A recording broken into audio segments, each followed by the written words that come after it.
ಪ್ರವಾಸಿ ಬೋಟ್ ಮುಗುಚಿ ಬಿದ್ದು ಇಬ್ಬರ ಸಾವು. ಪ್ರವಾಸಕ್ಕೆ ಬಂದಿದ್ದ ಶಂಕರಪ್ಪ ಸಿಂಧು ದುರ್ಮರಣ.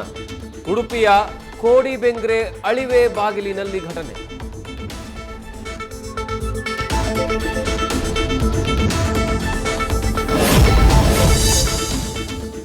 ಗೋಕರ್ಣ ಕಡಲ ತೀರದಲ್ಲಿ ಚಿತ್ರದುರ್ಗ ಮೂಲದ ಮೂವರ ರಕ್ಷಣೆ. ಈಜುವಾಗ ಅಲೆಗೆ ಸಿಲುಕಿ ಮುಳುಗುತ್ತಿದ್ದ ಪ್ರವಾಸಿಗರು. ಈ ವೇಳೆ ಲೈಫ್ ಗಾರ್ಡ್ರಿಂದ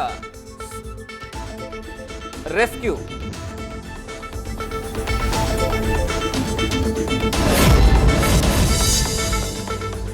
ಇನ್ನೂ ಸಿಗದ ಶಿಡ್ಲಘಟ್ಟ ಪೌರಾಯುಕ್ತಕ್ಕೆ ಬೆದರಿಕೆ ಹಾಕಿದ್ದ ರಾಜೀವ್ ಗೌಡ. ಮಂಗಳೂರಿನಿಂದ ಕೇರಳ ಅಥವಾ ಗೋವಾಕ್ಕೆ ಪರಾರಿಯಾಗಿರೋ ಶಂಕೆ. ಪಕ್ಕದ ರಾಜ್ಯದಲ್ಲಿ ಆಶ್ರಯ ನೀಡಲು ಮಂಗಳೂರಿನ ಉದ್ಯಮಿ ಸಹಾಯ ಮಾಡಿರೋ ಮಾಹಿತಿ.